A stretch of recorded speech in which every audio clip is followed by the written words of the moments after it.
Growing up in Portland, Oregon, I was never the daughter anyone expected. I wasn't the star athlete, the straight-A student, or the charming social butterfly. That role belonged to my older brother, Mason. He was the golden child, the embodiment of everything my mother, Victoria, admired and adored. And me? I was the quiet one, the thinker, the observer. But I had one thing Mason never had, my father's unshakable love. My dad, Henry, was a professor of mechanical engineering at a local university, a man with oil-stained hands and a heart soft as flannel. He had this way of making you feel like the only person in the world worth listening to. Every night, even after long hours teaching or grading papers, he'd sit at the kitchen table with me, helping with science projects or asking me questions like, "If you could invent anything, what would it be?" When I was 7, I told him I wanted to invent a machine that could make people feel what others were feeling. So they'd understand each other better, I'd said. He smiled and told me that was the smartest invention he'd ever heard of. That night, he slipped a note into my lunchbox. I found it the next day at school, tucked beside my peanut butter sandwich. "Keep dreaming, Amelia. You'll build more than machines, you'll build bridges between people." That's who he was to me. My quiet champion. My compass. My constant. But it wasn't like that with my mother. Victoria carried herself like royalty, even in the mundane. She wore silk robes to Sunday breakfast and critiqued every part of the world that didn't shine as brightly as she thought it should. Mason, with his charm and ambition, fit into her world seamlessly. Their relationship was like a two-person show, the kind that didn't have room for extras. And I was the audience, always watching, never invited to the stage. The imbalance became clearest during birthdays. Mason's were gala events with custom cakes, themed decorations, and dozens of guests. Mine were often quiet dinners where the cake was store-bought, and the candles were already half-melted. When I made the honor roll in high school, Victoria barely looked up from her crossword puzzle. When Mason won a regional debate competition, she called all her friends and hosted a celebratory brunch. I used to wonder if she just didn't like daughters. Or maybe it was just me she didn't like. Still, I didn't let it harden me. I found my strength in academics, in ambition, in earning my way out of the shadow she had placed me in. I went to Boston for college, Northwestern at first, then a master's at MIT, and stayed. Built my life on numbers, analysis, stability. I became a financial advisor, helping people manage their wealth with the kind of precision my mother reserved only for her wine selection. I spoke with my father weekly, sometimes more. Our conversations were like check-ins with my own emotional compass. He never failed to ask, "Are you eating well?" or "Getting enough rest?" Small questions that felt like anchors. He visited me twice a year, always bringing something ridiculous, like a 3-foot Italian coffee maker or a tin of homemade biscotti he'd stayed up late perfecting because he saw it on a cooking show and thought I'd like it. Then, last spring, he had a minor heart attack. Not catastrophic, but enough to shake my foundation. I flew home the next morning without telling anyone, just packed a bag and caught the first flight out. I arrived at the hospital to find him in bed, for in his arm, looking pale but still grinning like he'd just solved a math puzzle. "You didn't have to come," he said, voice raspier than I was prepared for. I sat beside him and said nothing, just held his hand. I stayed for 3 weeks. Cooked his meals, managed his medications, drove him to appointments. My mother resented my presence. I felt it in the way she moved around me, like I was a piece of furniture that had been moved out of place. She made remarks like, "You don't have to act like Florence Nightingale, Amelia," or "We had things under control before you decided to swoop in." But Dad, he smiled every time I entered the room. Every time I brought him tea. Every time I asked how he was feeling and actually waited to hear the answer. One afternoon, we sat on the back porch as the sun dipped low, painting the fence gold. He sipped peppermint tea while I thumbed through old family photo albums. When I pointed to a picture of his grandfather, Giovanni Falcone, standing proudly in a vineyard in Piedmont, Italy, he grew quiet. "You ever think about going there?" I asked softly. "All the time," he said, barely above a whisper. "I've never seen it, not once. But I dream about it, smelling the grapes, walking through those same rows of vines. Seeing the house where Giovanni was born. Sometimes I wonder if it's still there. That moment stayed with me. When I returned to Boston, I started saving. Quietly. Intentionally. Every bonus, every raise, every extra dollar that didn't go toward rent or groceries went into a separate account labeled Dad's Dream. By the end of 2023, I had saved over $56,000. Enough for a full family trip to Italy, villa, flights, tours, a visit to Piedmont, even a private cooking class in Turin. I envisioned it all, 10 days of family healing. No schedules, just presence. Just time. I would give my father the routes he never got to walk. I waited until Christmas to tell them. We were all home. Mason and his wife, Grace, had flown in. The dining table was filled with laughter, clinking glasses, and the aroma of rosemary chicken. After dessert, I stood, nervous energy crackling through my veins. I have something to share, I said, pulling out a small envelope. Inside was a printed itinerary with the title, The Falcone Family Heritage Tour, June 2024. I handed it to my father first. He read it silently, eyes scanning slowly. And then they filled with tears. Real ones. You did this? He asked. I nodded, unable to speak. He stood and pulled me into the kind of hug you remember forever. Thank you, my girl, he whispered into my hair. Thank you. Everyone else clapped, smiled, nodded. Mason said it sounded amazing. Grace asked about wine tastings. Even Victoria, arms folded across her chest, offered a flat, "That's generous of you." But something in her eyes was off. Distant. Calculating. I told myself it didn't matter. This was for Dad. It didn't matter if the others weren't as enthusiastic. But deep down, a voice I'd long learned to ignore stirred inside me. Be careful, Amelia. This family has a way of turning even the purest intentions into battlegrounds. I ignored it, because hope, when tethered to love, is louder than caution. And I still believed, naively, foolishly, that maybe, just maybe, this trip would be different. For the first few weeks after I unveiled the Italy trip plan, I walked on clouds. Every morning, I'd wake up and check my inbox, hoping for another reply from a vineyard owner or a small family-run bed and breakfast in Barolo.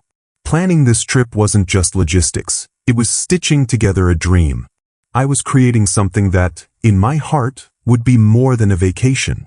It was supposed to be a healing journey, a full circle. But soon the air began to shift. At first, it was small.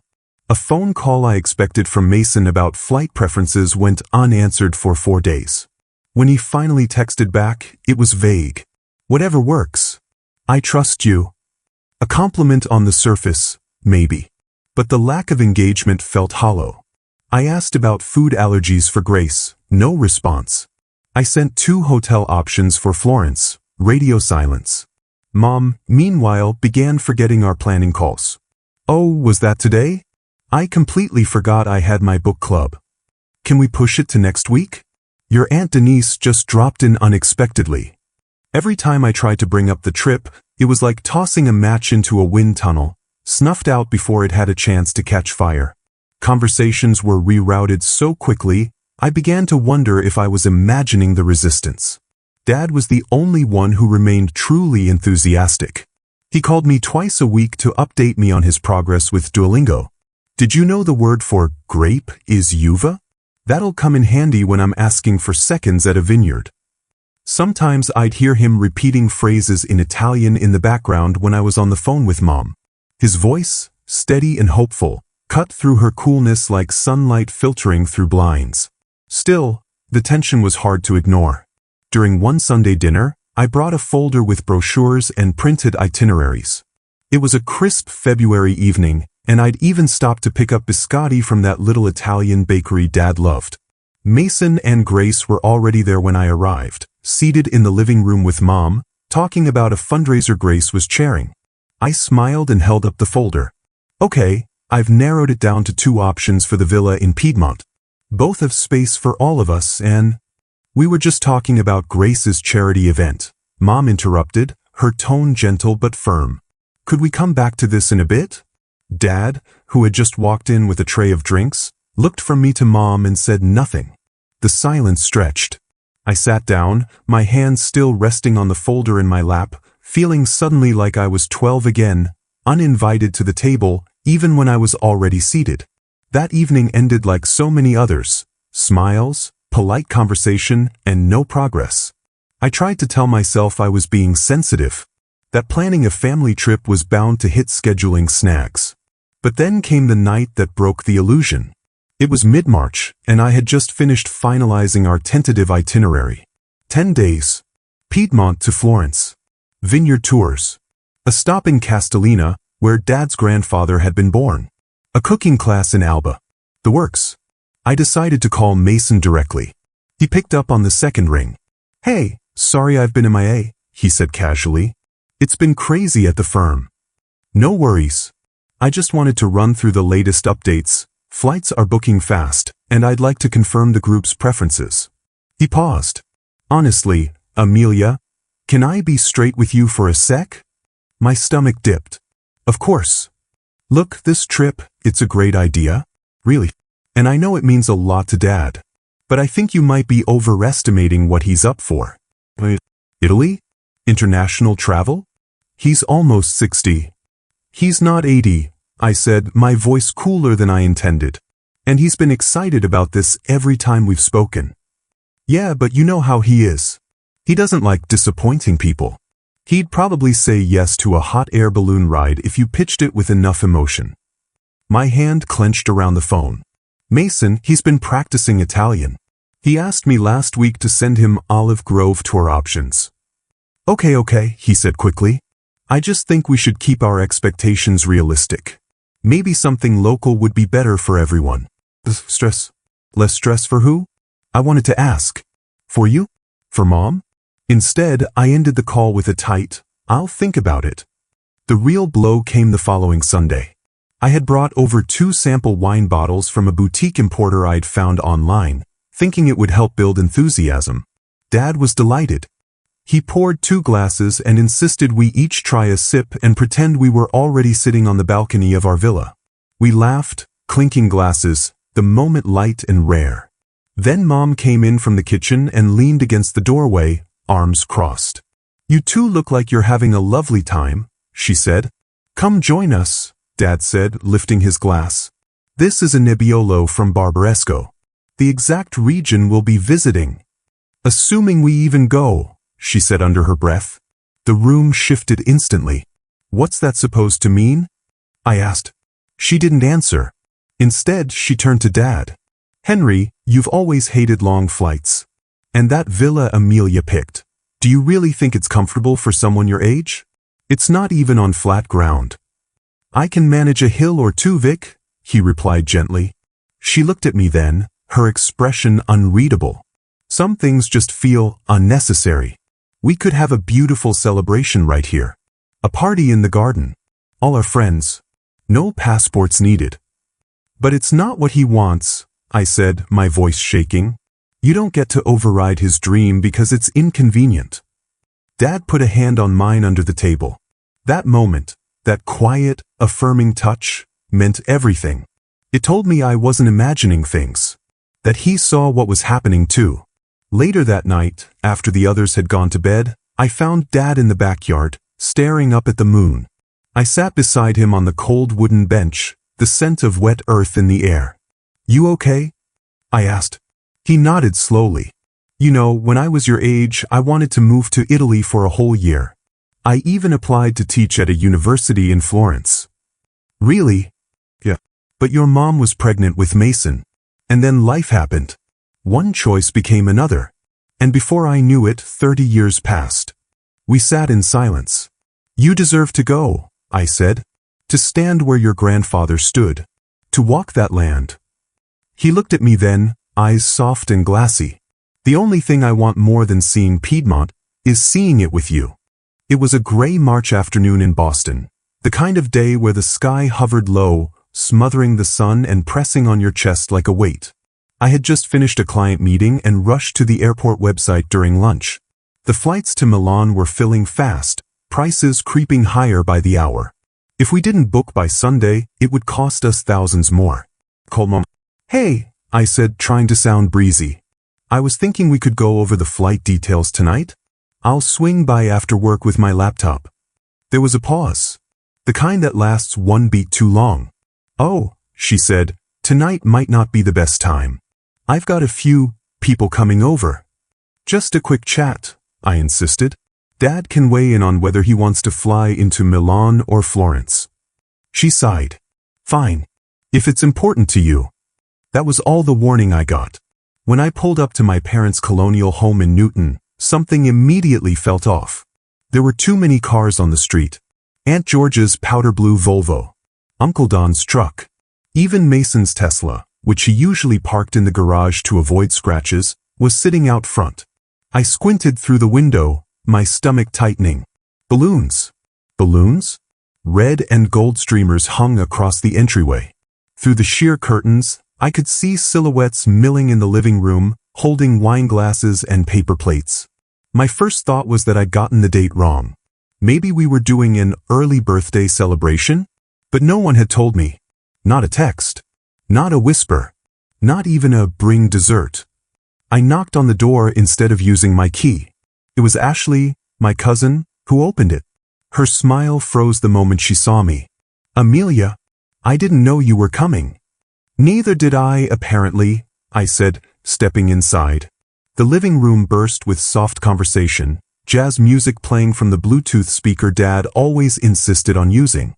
The fireplace crackled. There were cake samples on the table. Wine bottles open. A stack of envelopes beside Aunt Georgia, invitations. I scanned the room. Mason was in the corner chatting with Grace, holding a glass of Chardonnay like it was a prop. Mom stood near the kitchen archway, directing Debbie toward the buffet trays. She froze when she saw me. What is this? I asked. Silence prickled the air. It's a planning meeting, she said flatly. For what? Your father's birthday, of course. My heart dropped. Without me. She looked at me for the first time then, not with surprise or embarrassment, but with something that resembled victory. Let's talk privately, she said, nodding toward the kitchen. Inside, the kitchen smelled like lemon cleaner and betrayal.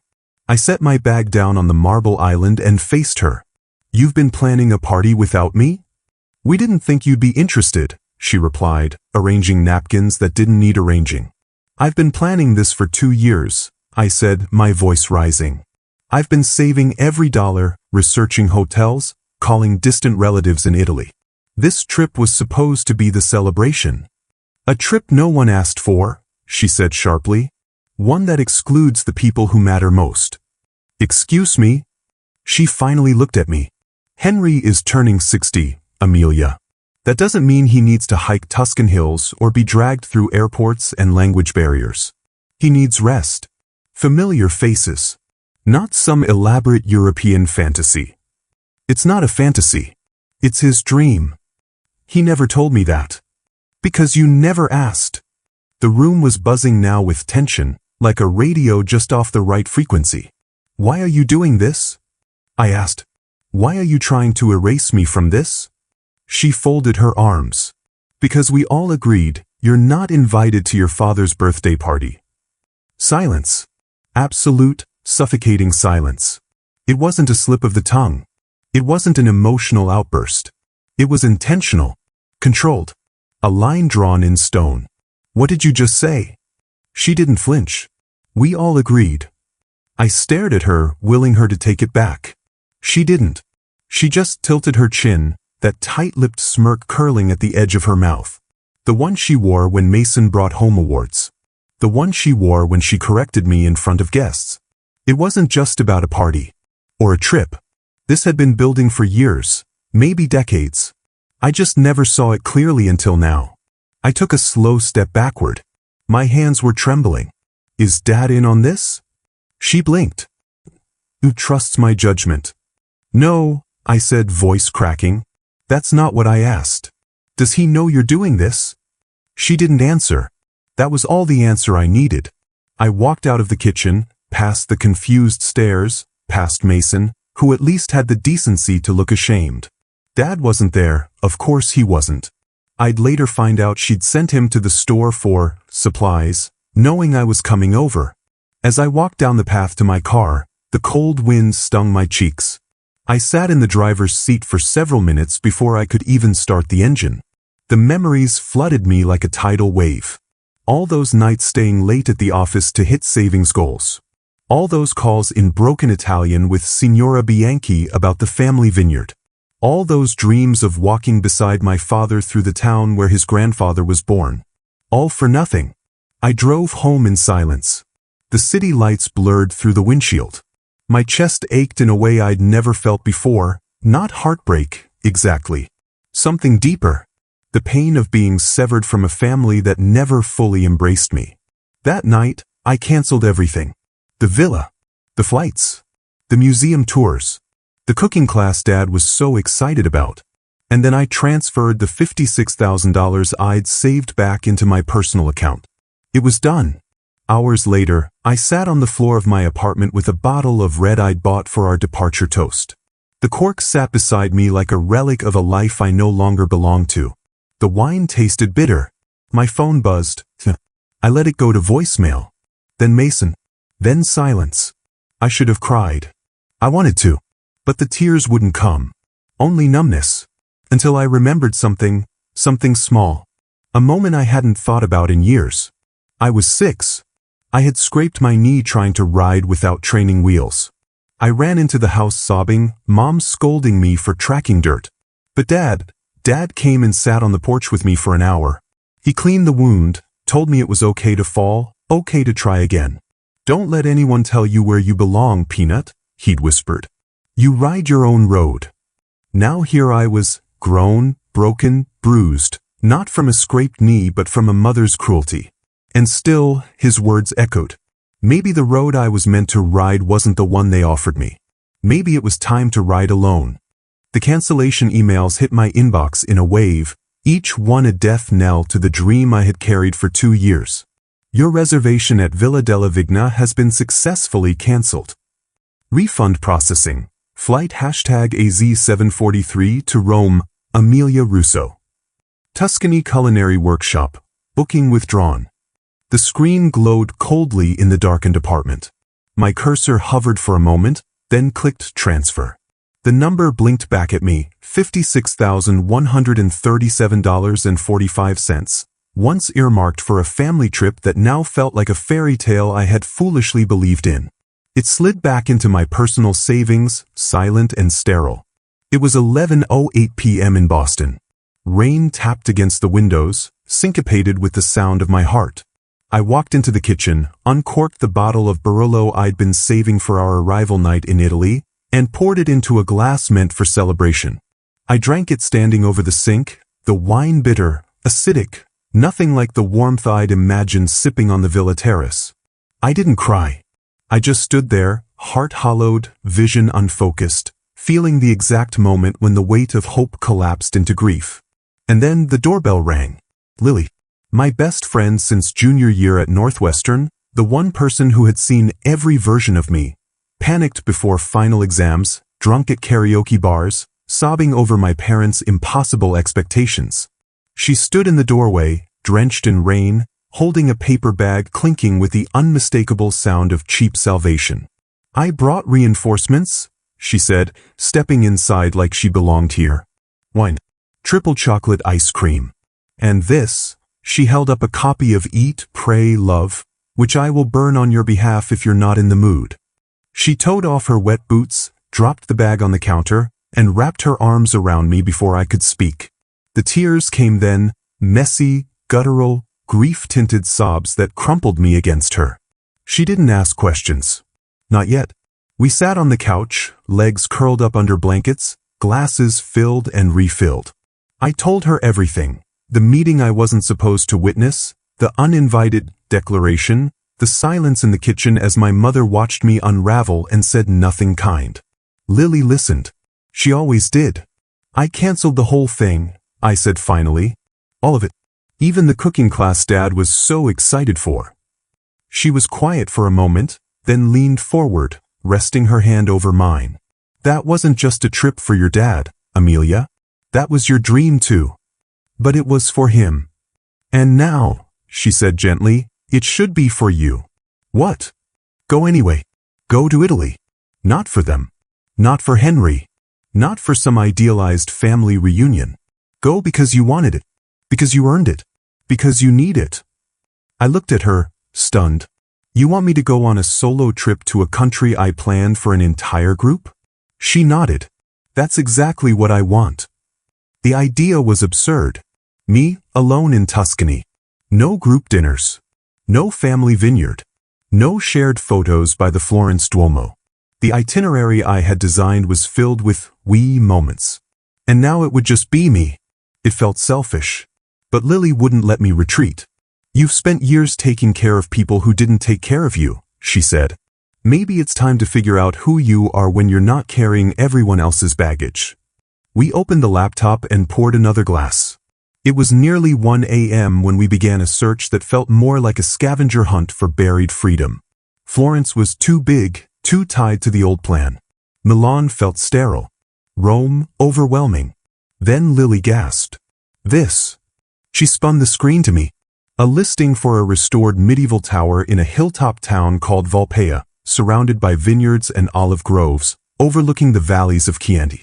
Stone walls, arched windows, a terrace with one weathered iron chair that practically begged to be read in. It was nothing like the family villa. It was perfect. I stared at it for a long moment. My finger hovered over the Reserve Now button.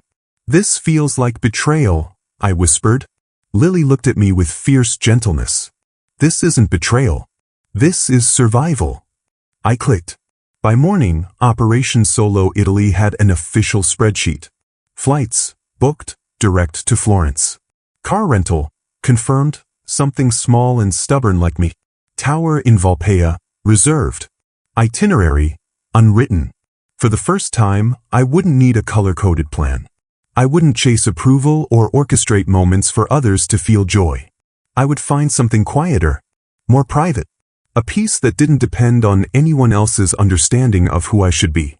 And maybe that peace would look like drinking espresso alone on a stone terrace, wandering through churches built in the 1400s, buying tomatoes at local markets and learning how to cook only for one, sitting by the Arno and remembering that sometimes the best conversations are with yourself. The sun rose over Boston, casting light across the chaos of our wine and ice cream war zone. I felt something I hadn't in weeks, a flicker of liberation. That day, I didn't respond to my mother's 3 missed calls or Mason's string of guilt-laced texts. I didn't respond to extended family who suddenly remembered I existed. Instead, I emailed the cooking school again. Hi, I'm rebooking, but just for me. And then I dug through a drawer and found my dad's old travel journal from when he spent a summer in Paris as a grad student. He'd once told me, I learned more about myself in those 3 months than in 20 years of textbooks. Maybe it was time to do the same. I didn't know what would come next. I didn't know if my relationship with my family could be salvaged, or if it should be. But I knew I was going to Italy. For me. The clock read 3:17 a.m. when the shrill ring of Amelia's phone pierced the silence of her Boston apartment. Groggy and disoriented, she fumbled for the device, her heart pounding with a mix of fear and anticipation. Mason, she croaked, recognizing her brother's name on the screen. Amelia, I'm sorry to call so late. Mason's voice trembled. I need to tell you something important. Amelia sat up, the weight of the past weeks pressing heavily on her chest. Dad never knew about the Italy trip, Mason confessed. Mom told him you declined to participate. She intercepted your messages, deleted your emails. He thought you abandoned him on his birthday.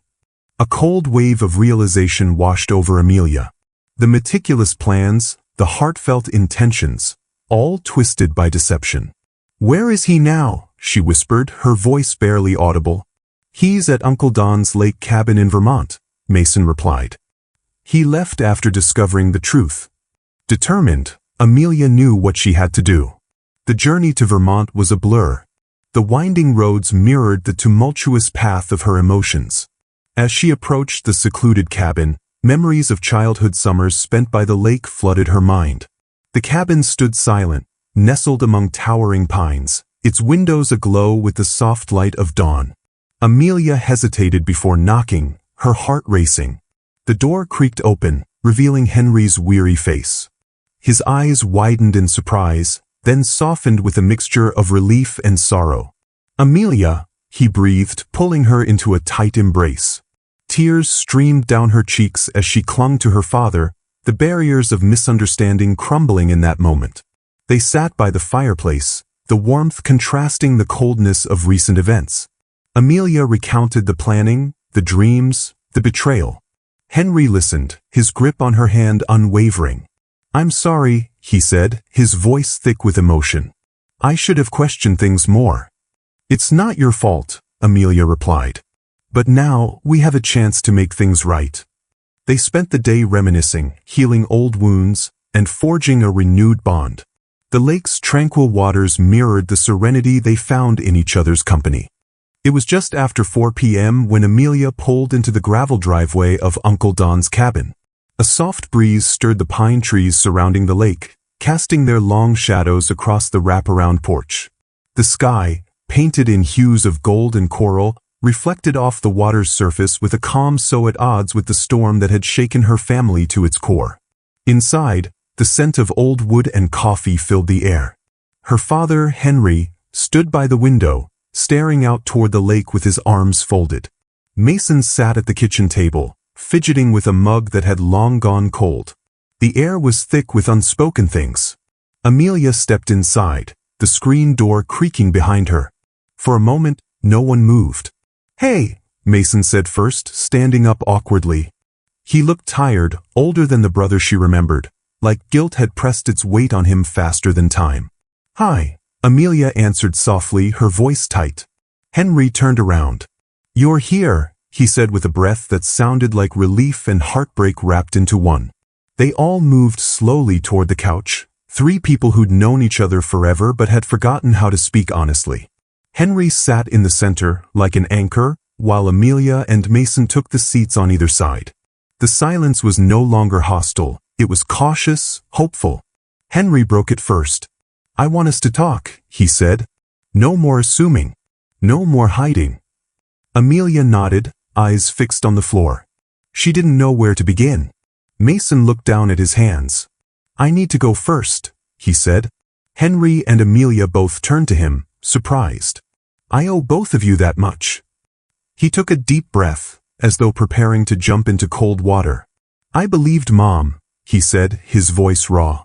"When she told me you were trying to take over everything, I didn't question it. I thought you were trying to prove something, be the hero, like always. And I let that version of you take over in my head. I let it grow because it was easier than admitting something was deeply wrong." Amelia looked at him, searching for sincerity. She found it, etched into the lines of his face and the tremble in his voice. "I should have asked you. I should have talked to Dad. I should have remembered who you really are. But I didn't. And I'm sorry. Truly." She wanted to be angry. Part of her still was. But more than that, she was exhausted. And hearing Mason say the words out loud, acknowledging her pain, his complicity, it cracked something open. Something that had been wound tight inside her for too long. "I planned that trip for Dad," she said finally, her voice steadier than she felt. "Not to prove anything. Not to compete. Just to give him something beautiful. A memory. A connection." "I know," Mason whispered. Henry hadn't said anything yet, but his eyes were glistening. He reached out, placing a hand on each of their shoulders. "You both matter to me. Equally. Always have," he said. "But I see now how I failed to show it. I let your mother's fears fester, and I didn't protect you from it, Amelia." She shook her head. "It's not about protection. I just wanted to be seen. For once." "You were always seen," he said gently. "By me. I just didn't realize how loud the other voices had become around you." They sat in silence for a moment longer, letting those truths settle like dust. Amelia took a deep breath. "So where do we go from here?" Henry smiled softly. "You tell me." She reached into her bag and pulled out a worn leather journal. "I canceled the original trip," she said. "The villa, the tours, it's all gone. But I kept this. She opened the journal. Inside were clippings, notes, photos, plans for the trip she'd dreamed of for years. I was going to do it alone. Fly to Italy, wander around, maybe find that village you always talked about. But now I don't want to go alone. I want to go with you. Henry's eyes widened. Just the two of us, she continued. No pressure, no schedules. Just father and daughter. Connecting. Healing. Finding where we came from. He reached out, taking her hand. Nothing would make me happier. Mason smiled, though his eyes were sad. That's exactly what needs to happen, he said. This started because we were divided. Maybe it can end with the two of you finding the peace we've all been missing. I'll keep you updated, Amelia said softly. Maybe next time, when things are better, we'll all go together. Mason nodded. I'd like that. Outside, the wind shifted. Leaves rustled gently, and a loon cried across the lake. It was the kind of sound that belonged to memories, the kind that linger. Henry stood up slowly and walked toward the fireplace mantel. He picked up a small, faded photograph, a much younger him, holding toddler Amelia in one arm while Mason clung to his leg. All of them smiling, carefree. Do you remember this? He asked, handing the photo to Amelia. She smiled.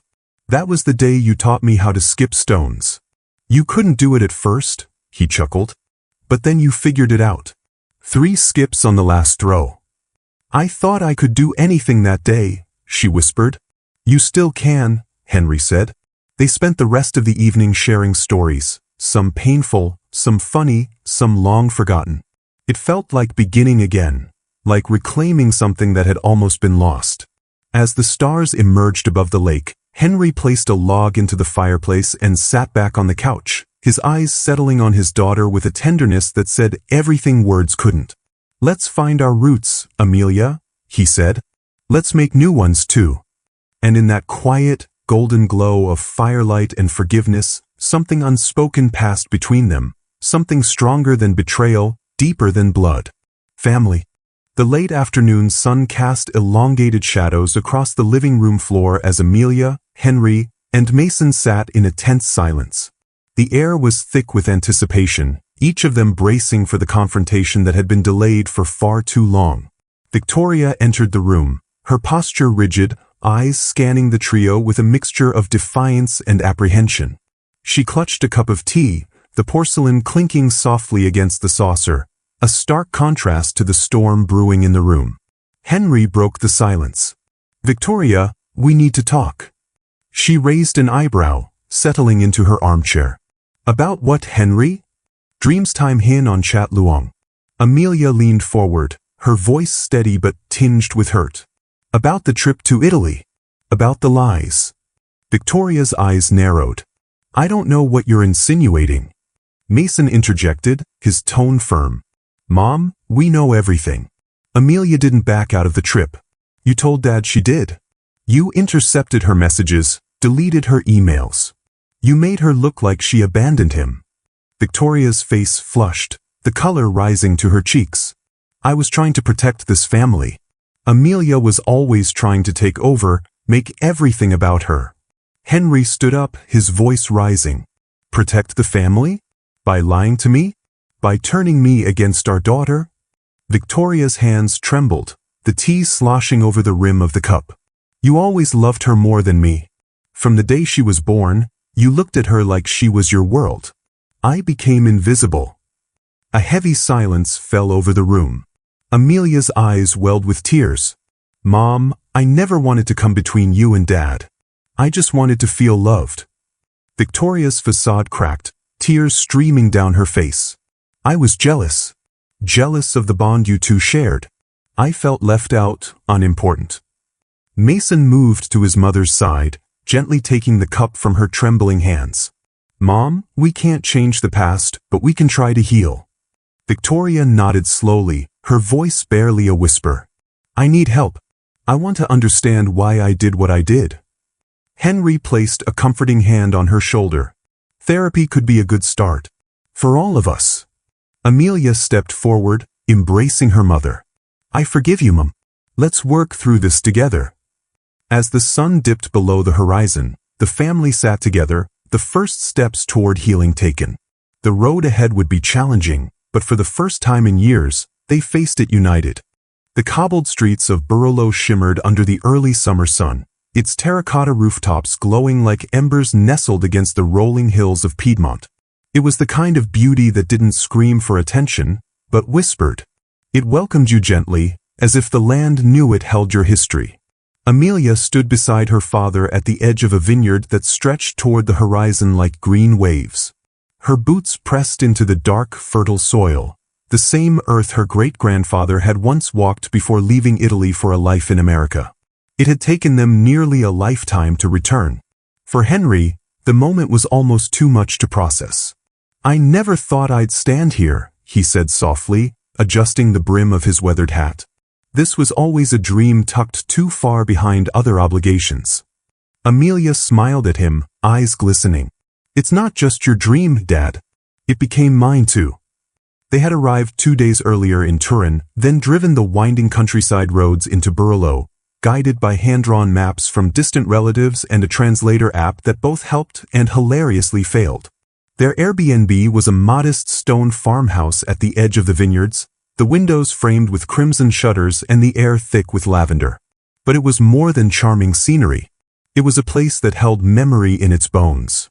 That morning, they had met Giovanni, their distant cousin, whose great-grandmother had been Henry's grandfather's sister. Giovanni was tall and lean, his thick mustache twitching every time he laughed. Though his English was broken and Henry's Italian worse, the warmth between them needed no translation. Giovanni had invited them for lunch at his home, an old villa tucked behind the winery his family had run for generations. The long wooden table sat beneath an arbor, the beams entwined with grapevines that filtered the light into golden flickers. A spread of antipasti, fresh pasta, slow-roasted meats, and bottles of ruby-red Barolo wine covered the table like an offering to the past. Amelia helped set plates while Henry stood nearby, absorbing every detail. His eyes flicked from the cracked frescoes on the villa walls to the rows of grapevines stretching beyond, his expression quiet but reverent. During lunch, the conversation turned to family. Giovanni disappeared into the house and returned with a small wooden chest, faded and dusty, like a treasure unearthed. He placed it in front of Henry. Inside were records, birth certificates, handwritten letters, black and white photos curling at the corners. Amelia leaned in beside her father as Giovanni carefully unfolded a parchment. The ink was faint, but the name was unmistakable: Antonio Baldassari, Henry's father. The birth record, dated 1910, was signed by a midwife and stamped by the village clerk. Henry's hands trembled as he touched the fragile paper. For a moment, he didn't say anything. His chest rose and fell in uneven breaths, and then, with a suddenness that stunned Amelia, he began to cry. It wasn't the stifled weeping of embarrassment or sadness, but deep, soul-level sobs that echoed years of longing. Amelia gently wrapped her arms around him, holding on to the man who had been her rock through every storm. This is the greatest gift of my life," Henry whispered, voice raw. "To know where I came from, to feel it under my feet, see it with my eyes." Giovanni reached across the table, his weathered hand covering Henry's. "La famiglia è tutto," he said with quiet certainty. "Family is everything." And for once, Amelia didn't feel like an outsider watching from the edges of a family photo. She was in the frame, not just next to her father, but surrounded by generations. That afternoon, they walked through the vineyard behind Giovanni's home. He showed them the original vines that had been planted over 100 years ago, still bearing fruit. Henry bent down, ran his fingers along the bark, then looked up at Amelia. "These vines outlived everyone who planted them," he said. "They held on, adapted, and still they give." His words hung in the air, more than metaphor. Back at the farmhouse, Amelia sat on the terrace with her journal while Henry napped inside, worn out from the emotion of the day. She stared out at the valley bathed in the golden hues of dusk and began to write. "Today I saw my father cry, not out of weakness, but because something ancient inside him came alive. The weight he's carried for decades, of not knowing where he belonged, is lighter now. And I feel lighter too. For the first time in my life, I feel like I'm not chasing love or approval. I'm standing in it. We're not here just to trace roots.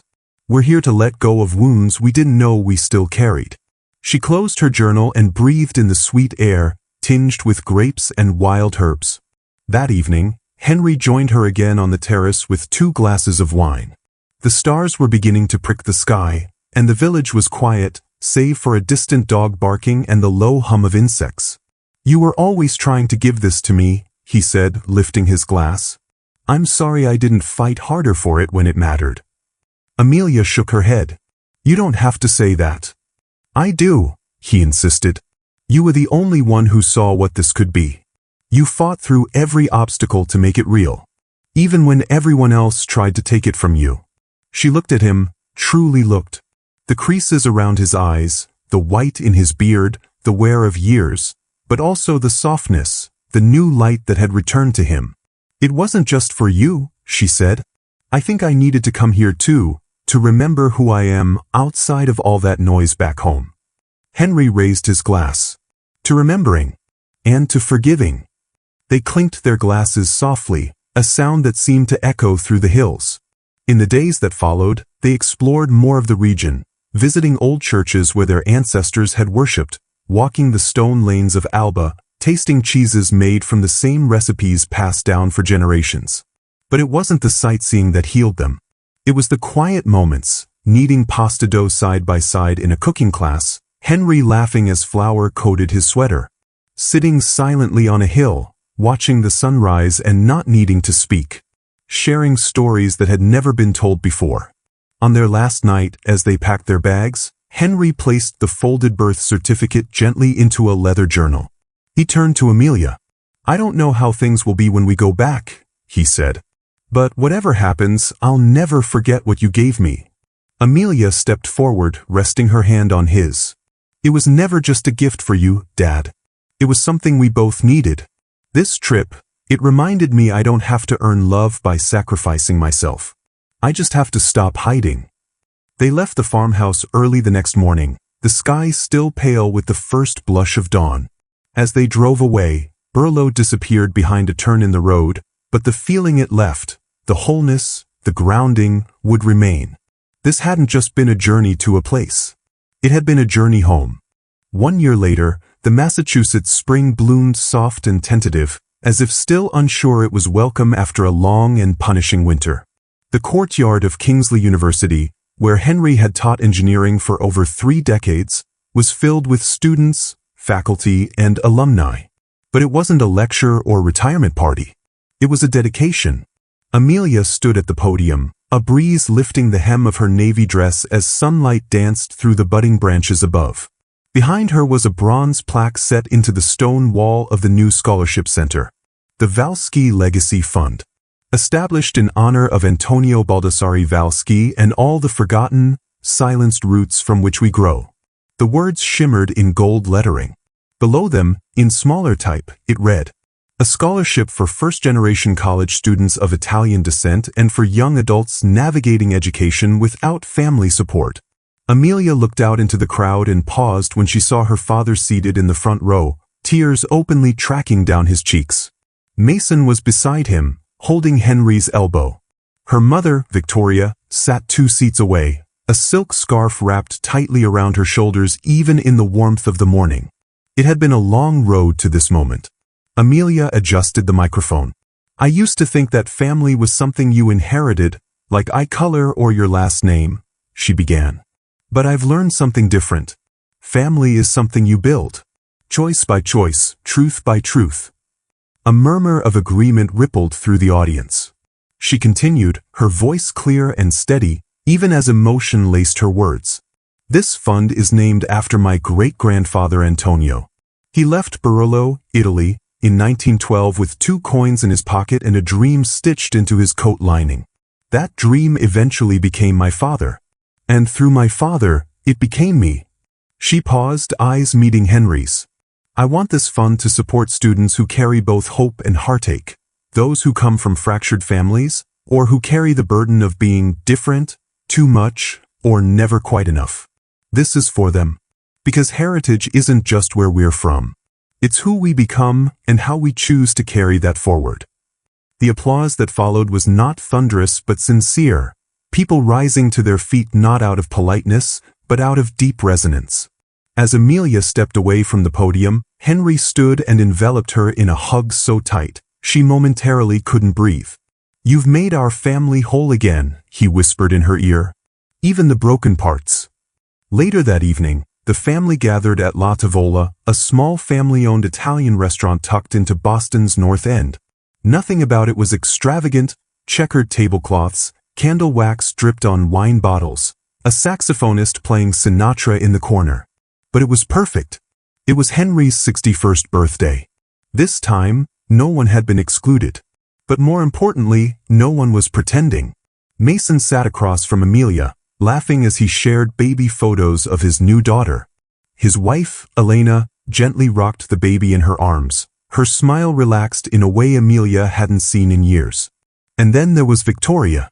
Her posture had changed over the past months, less rigid, more open. The therapy she had reluctantly begun had peeled back layers of resentment Amelia never knew existed. Though they didn't talk often during those sessions, when they did, it was real. At one point in the evening, as plates were cleared and tiramisu was passed around, Victoria approached her. She didn't speak. Instead, she simply wrapped her arms around Amelia in a quiet, trembling hug. No speeches. No apologies. Just raw, unscripted feeling. For the first time, Amelia didn't stiffen or pull away. They stood that way for what felt like a minute. And when Victoria pulled back, there were tears in her eyes, but not of bitterness. "I'm learning," she said quietly. "I'm late to it, but I'm trying." Amelia nodded. "That's enough for now."